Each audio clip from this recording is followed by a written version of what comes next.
Published in 1939, And Then There Were None is a mystery novel by Agatha Christie, history's best-selling novelist, surpassed only by the Bible and Shakespeare. With more than 100 million copies sold, it remains the world's best-selling crime novel and ranks among the most popular books ever written. The story has inspired more adaptations than any other Christie work, including numerous films, radio dramas, television versions, and most notably Christie's own 1943 stage play. Set in the 1930s, the same era in which it appeared, the novel is narrated through a limited, omniscient third-person voice that ushers readers into the inner turmoil of its characters as they confront fear, guilt, and suspicion. The plot begins with 8 strangers: Justice Lawrence Wargrave, Vera Claythorne, Captain Philip Lombard, Emily Brent, General MacArthur, Dr. Armstrong, Anthony Marston, and William Blore, traveling to the mysterious Soldier Island. Rumor claims the island's mansion was recently purchased by an enigmatic millionaire named Mr. Owen. Each guest believes they were invited by him for different, seemingly innocent reasons, such as employment or reunions with old acquaintances. Upon arrival, the guests are met by the housekeepers, Mr. and Mrs. Rogers, who themselves reached the island only 2 days earlier and have never actually met their elusive employer. The Owens have written to say they will not arrive until the following day.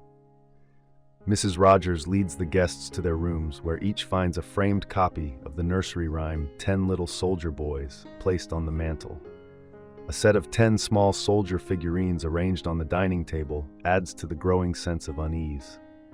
After dinner that evening, their tension erupts when a gramophone recording accuses every person present by name of having committed murder. Shaken, they compare their invitation letters and realize none of them truly knows who Mr. Owen is. All but Anthony Marston decide they should leave the island the next morning. Marston, excited by the mystery, raises his glass, only to choke and die almost instantly. Though the whiskey proves to have been poisoned, the group initially dismisses it as suicide. That night, Mr. Rogers notices that one of the 10 figurines has vanished. By morning, Mrs. Rogers is found dead in her sleep. Though the cause is uncertain, 2 deaths in less than a day seem too coincidental. Lombard argues that Marston was murdered and that both deaths mirror the 10th and 9th lines of the nursery rhyme. Convinced that a killer is among them, Lombard, Blore, and Dr. Armstrong conduct a complete search of the island, ultimately finding no one but themselves.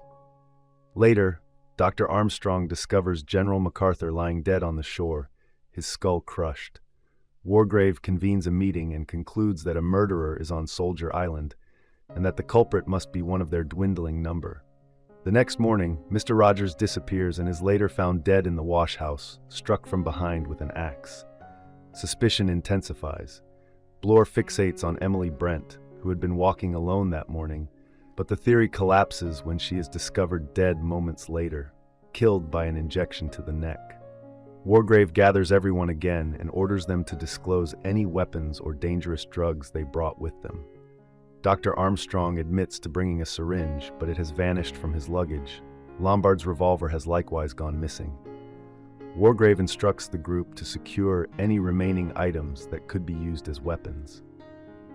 That evening, Vera returns to her bedroom and is seized by terror when she feels something cold brush her throat. She screams, and the men rush upstairs, finding only a wet length of seaweed hung from the ceiling as part of some cruel prank. In the confusion, they realize Wargrave is absent. When they reach the drawing room, they find him seated upright, dressed in a scarlet curtain and a makeshift judicial wig, a bullet wound marking his forehead. Armstrong examines the body and pronounces him dead. Later that night, Blore hears movement outside his room.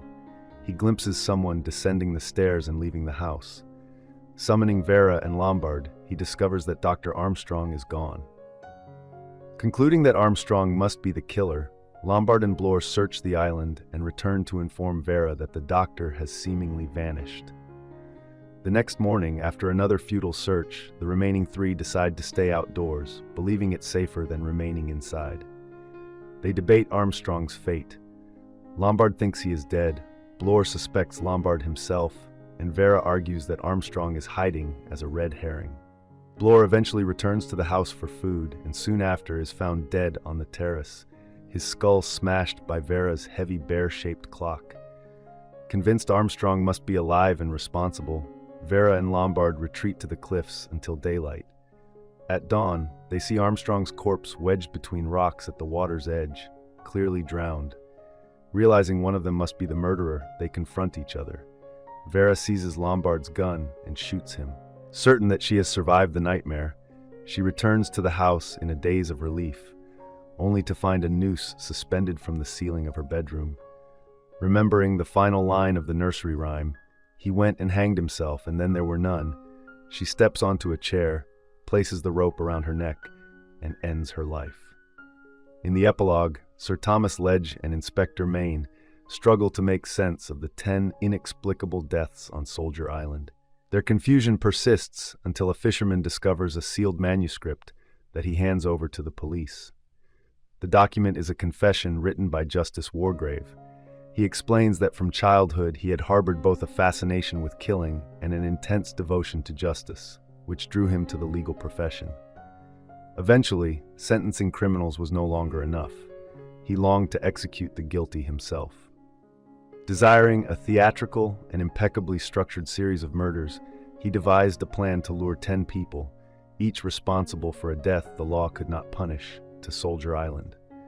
To remove himself as a suspect, he staged his own death with Armstrong's unwitting assistance, later murdering the doctor by pushing him off the cliff. With Vera Claythorne's suicide, the rhyme was complete.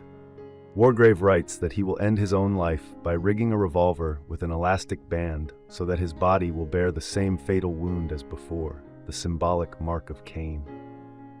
Thank you for watching. If you enjoy this video, leave a like and subscribe.